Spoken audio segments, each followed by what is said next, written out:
Hey guys, out in the shop on Saturday the 22nd, doing a couple things out here, organizing my new toolbox.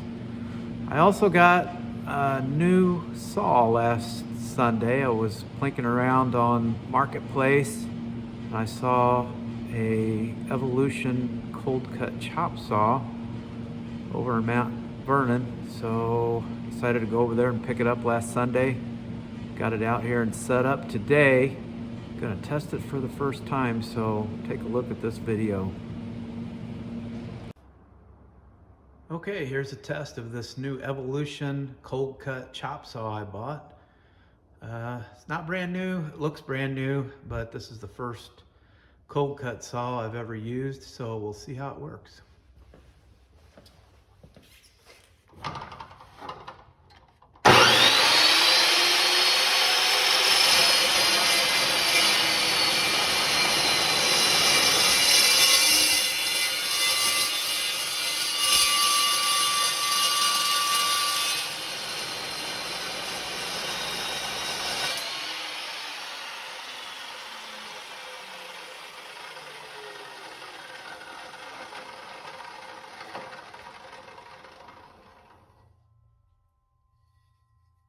Looks like it made a nice square cut with not a whole lot of burrs on the side.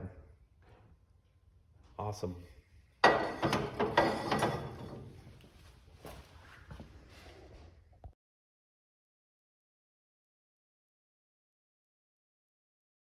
Man, that's a pretty sweet saw. Does nice square cuts. Hardly any burrs. I think that thing's gonna come in really handy whenever I build the new frame for the Jeep. If you like the videos, subscribe to Landco's Hot Rod Garage on YouTube, like us on Facebook, and follow us on Instagram. Thanks for watching.